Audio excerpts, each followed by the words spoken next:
Several months ago, I said that at the signing of the contracts between SZV and 2 or 3 companies that were going to begin doing work at the new administration building, I kind of jokingly said that I'm expecting July 1st to move into the building.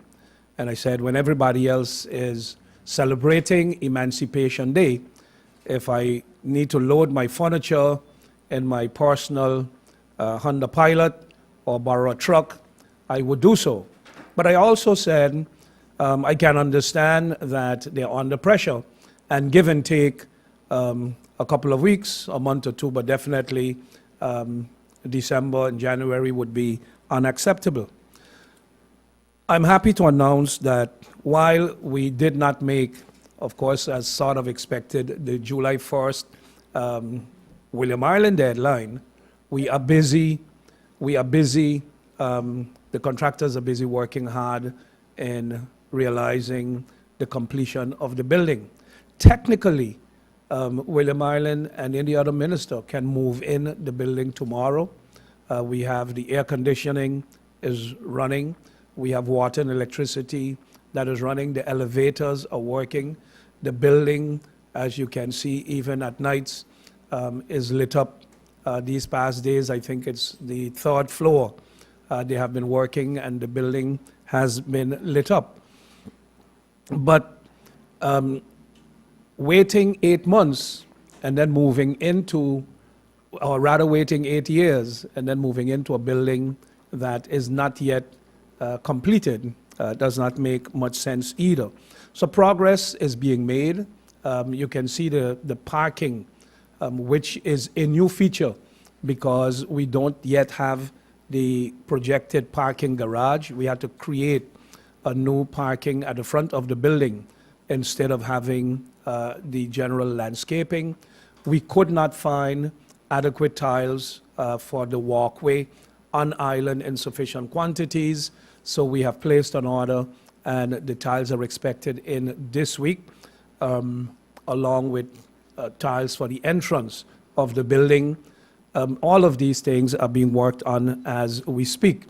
We also had to do over the cabling in the building because one of the problems that you've had is that electrical cabling and data cabling were all put in the same track. So new tracks had to be put in, new cabling, and after 8 years also the deterioration of some of the cable work. We are busy now putting things in place to order the IT equipment, servers, computers, etc., so that when civil servants start moving, we have sufficient equipment to make sure that the building is up and running. One of the issues that we also have, we just signed a contract with TLM for supply of through fiber optic cabling. They will be supplying us, I think it's 100 bits, if I'm using the correct word, 100 megabytes. They will be providing us for internet. Just to give sort of a comparison, this building is running on 10, but we are not running on any fiber optic. The cabling in the building is very, very faulty and old in this building, and therefore oftentimes the network and internet is down. We are also working on a redundancy policy whereby we would have fiber optic available from another provider in the event that TLM drops out at 9 o'clock, that we can switch over 1 minute after 9 or 30 seconds after 9 to another provider to make sure that government's apparatus does not come to a standstill. Electoral reform, as you would know, we have been busy with changing the Constitution to make it more difficult or make it less attractive for members of parliament to leave their party because they will be rewarded, for instance, with joining a new government in which they get the opportunity to appoint ministers. Ever since 2010, we had an election on Friday. By Saturday, we had the first member of parliament who moved, and the reward was they get to appoint a minister. Shortly after, in that same governing period, we had other members of parliament who defected also and were given the opportunity to appoint ministers.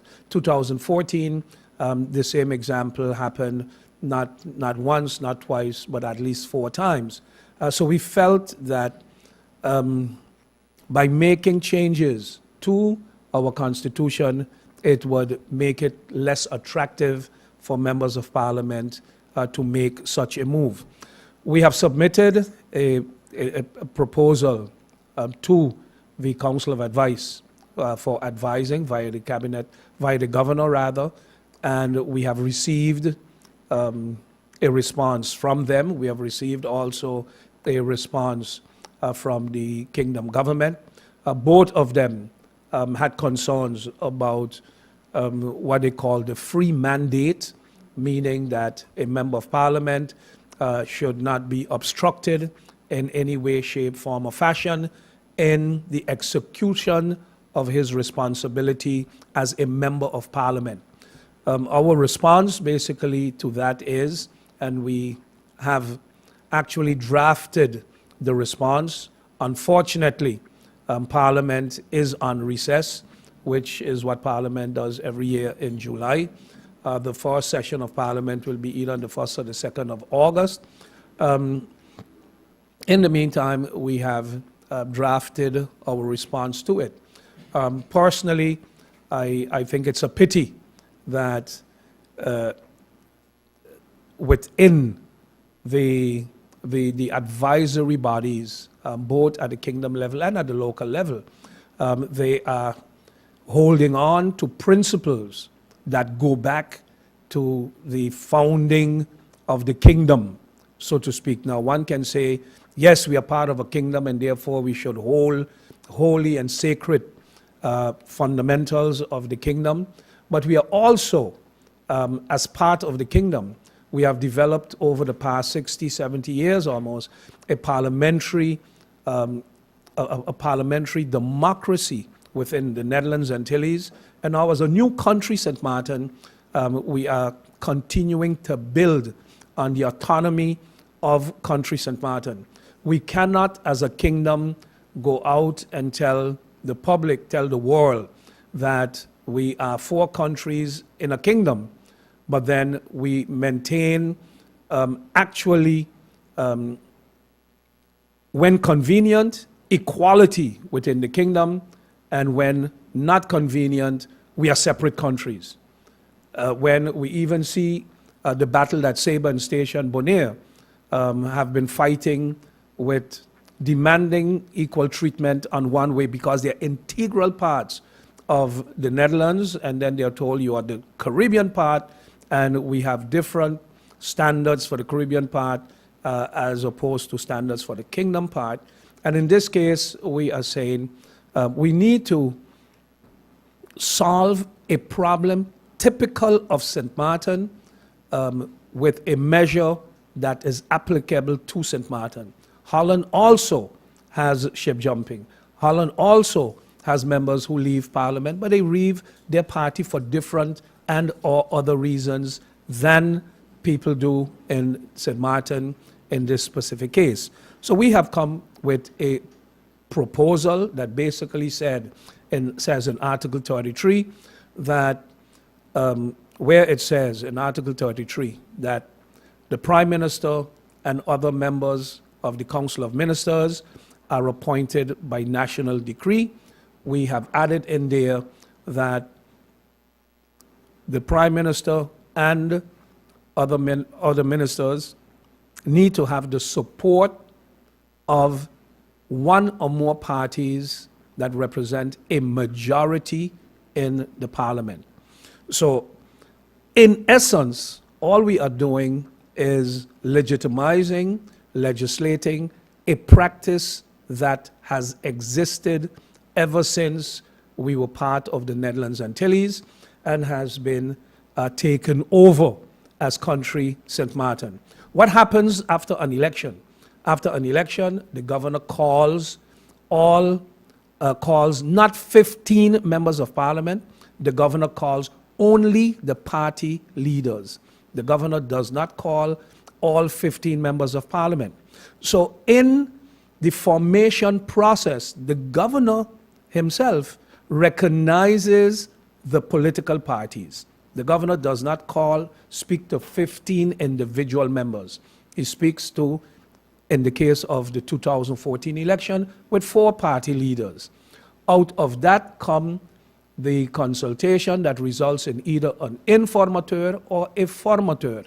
We went straight into a formateur because there were already 3 parties that had signed an agreement saying we have a majority to form the next government.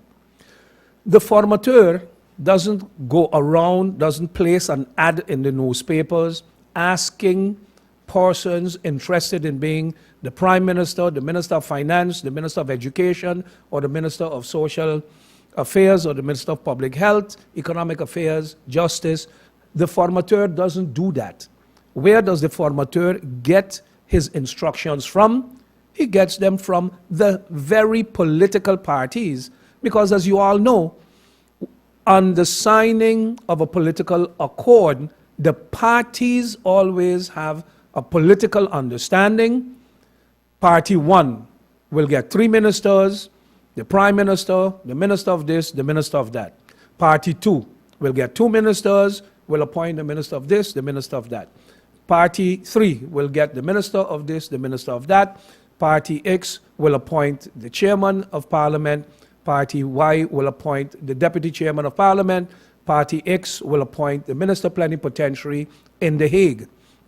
The parties tell the formateur, these are my candidate ministers, please have them vetted. The vetting process takes place, and sometimes a candidate may or may not pass the screening. If the candidate fails the screening, for whatever the reason may be, the party proposes a new candidate that is then screened, and once that candidate passes the screening, the formateur writes the governor a letter stating that I have completed my formation process. These are my 7 ministers and my minister plenipotentiary. The candidates, please arrange for them to be sworn in. In the kingdom in which we are part of, the kingdom views this as the responsibility of the king, appointing of ministers, and the oath that one takes when we go up at the governor's mansion or the governor's cabinet is an oath that one takes to be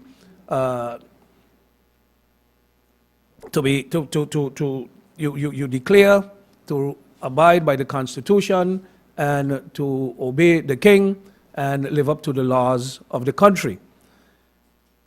But in reality, it is no king that selects the ministers. It is no governor that selects the ministers.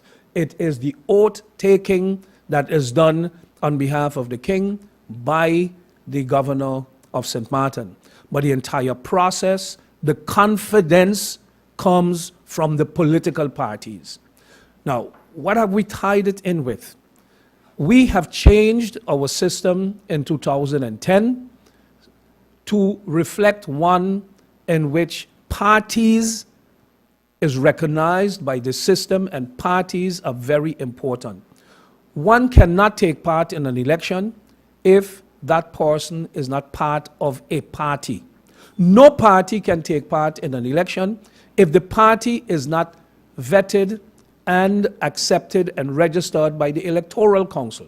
You cannot wake up, even today, nobody can take part in the upcoming election in September anymore because the deadline for registration of political parties has passed. So the importance is placed on political parties. When the election results are known, when the main voting bureau talks about the election results, the main voting bureau does not say, we have 15 candidates who have won seats, and those 15 candidates are the 15 highest vote getters. No, the main voting bureau says, we have had 7 or 8 or 10 political parties that took part in the election. We had 21,000 eligible voters, 16,432 persons voted, 32 votes were invalid, 16,400 votes were valid. So many votes were cast in District 1 in polling station 2, 3, 4, 5, 6, 7, up to 15, and then the individual results of each polling station and the collective results not of the individual members but of the political parties. And then it is stated, Party 1, no seat, Party 2, 1 seat, Party 3, no seats, etc., etc. And when Party X is awarded 5 seats, the party is awarded 5 seats, not 5 individuals. The law, the electoral law, then decides who those 5 seats belonging to that party or the 4 seats belonging to that party, who they are assigned to. They're assigned by law to those members who have the highest number of votes. So whether you were number 23, number 14, number 13, number 2, or number 7, if you have the highest number of votes, you get the first seat. The second highest number of votes get the second, then the third, then the fourth, then the fifth. We have seen, for instance, in the last election, a candidate who ran number 2 on a particular slate. The party had 7 seats, but that candidate won no seat. Why? Because there were other candidates who had more seats. We've seen also a candidate who was number 23 moved up to the 3rd spot, and we've seen candidates who were number 3 move up to the top spot because they were the highest vote getters. The law regulates that. But who won the seats? Not the individual, it's the party that won the seats, and the system allocates those seats to the individuals. Here is where now we walk 2 different roads, because once the person takes an oath, the person then de facto becomes an independent member of parliament based on the free mandate. The person takes an oath to vote his or her conscience. How do we get to the formation of the government? That is what I just explained. The governor doesn't invite 15 members and say who you want to be in government or how do you see this government. He speaks to the party leaders. And the parties put forward their candidates. What happens now? A government is in place, and in 2014, before a government is in place, members declare themselves independent. Our take on it is, you can't have, after there are 4 parties, 4 factions in parliament after the election, you're now going to have a 5th, a 6th, a 7th, and an 8th, because the individual did not take part in the election. It is the parties that took part in the election. You won a seat. You didn't win a party. You can't become a party unless you register with the electoral system. And that is why we have built in the proposal in which we say the government has to be supported by 1 or more parties that are in parliament, because you have parties that are not in parliament, that have no seat. There are parties registered, there are parties that take part in the election, but they have won no seat. So what is the effect of it? People are saying, yes, you can't stop ship jumping. The difference is now going to be that after the election, if you have 3, 4, or 5 parties, any individual that chooses to leave their party is no longer part of a party. You have a seat in parliament.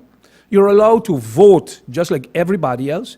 You're allowed to bring motions. You're allowed to vote for the budget. You're allowed to tell a minister, great job. You're allowed to support an initiative of the minister because that is your responsibility as a member of parliament. We are not taking away your right. We are not telling you you have to vote the way the party tells you to vote.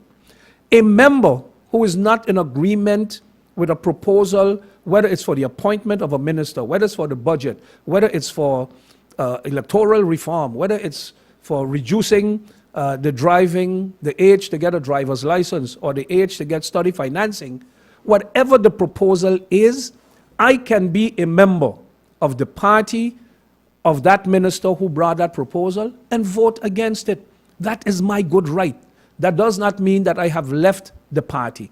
But if I take a stance and I leave the party, knowing that once I leave the party, my support for the formation of a government is now null and void, that's your responsibility. The same way the Constitution regulates that if I am a member of parliament and my wife or my son or my daughter is being nominated for a certain position, that I cannot vote. I cannot vote for that proposal because there is a conflict of interest. So do you then say we are taking away the right of a member? No. Once you are a member of parliament, there are certain issues you cannot vote on. Once you're a member of a political party, you can support the formation of a government. If you leave the constellation of political parties that is legally required to take part in elections, you have left, you have abandoned your right in the formation process of a government. That is our argument, that is our position, and we are saying if the kingdom government still wants to say, no, you are trampling on the right of the individual members of parliament, so they can move about freely, and they have the right to support any government just like anybody else, then we are saying we probably then need to change the process that we have now, because if I'm a member of a political party, not the leader, I'm a member of a political party, and we have 5 seats or 6 seats, and the governor only invites the leader to ask him his opinion about the formation of the government, then I'm saying, no, the governor's wrong. Because I need to be heard as a member of parliament. Because who says that I am in agreement? Now, if you say, well, it's a party thing, then you're infringing on my right. The governor then in the formation process is infringing on my right as an individual member of parliament. With my free mandate to vote how I want, he is making it not possible for me to exercise my right in the formation process of a government. So, are we or am I at all worried about the position that the Dutch government or the proposals or the position of the advisory council? I must say though, to be complete, the advisory council of St. Martin did, the council of advice did pinpoint 1 or 2 other possibilities in finding a solution. But just like the kingdom government, they have held sacred the free mandate, and I'm saying, no, that free mandate is already put aside in the formation as it has been exercised throughout the years of the Netherlands Antilles and now since 2010 as country St. Martin, because after the election, the governor consults with the political leaders. What is interesting, once you declare yourself independent, then you're invited for the next formation process. So maybe after an election, all 15 members should declare themselves independent, and then the governor has to deal with all 15 members, and everybody then is a party by himself, is then we are actually exercising the free mandate. When we started, it was, I was in here by myself, and I thought I would need to fill that hour, and I thought it's a good opportunity to get this off my chest. But I have other ministers who have joined us in the meantime. I just want to update you on the youth employment program. By law, because of the nature of it, it had to go to the Social Economic Council for advice. It is there. They were to meet, I think it's their meeting of the 30th of June. They were to meet to formulate their advice and their position on that. So as soon as we get it, it will be, we will respond to whatever concerns they have, if any, and then prepare it to be sent to Parliament for debate. There has been quite some complaints about the cleanliness of the island. Partially, it had to do with the collection of garbage in some of the districts, but also in general, we have an issue with the cleanliness of the roadsides, not only in town, not only on the airport road, every roadside on St. Martin. Why is that? In the past, the garbage contractors were also responsible for the roadside cleaning, even though they were to subcontract it out to subcontractors. Government has chosen now to separate the two and to empower small local contractors in the different neighborhoods to help instill pride in your neighborhood, to bring about that awareness of neighborhood responsibility, getting young men and women from the neighborhood to organize themselves in companies and to clean their roadside, clean their district. And if you have young men and young women cleaning their district as a permanent job, not a one-time, once in 3 months, once in 6 months, but on a permanent basis, going out there, this is your job to keep your district clean. They would automatically become the guardians of their neighborhood, the police officers of their neighborhood, because if I just clean there last night and I see you throwing out a bottle or throwing a can, I'm going to tell you, hey, don't do it. And the people in the neighborhood would also alert themselves, because it is their brothers, their sisters, their cousins and uncles who are doing the job.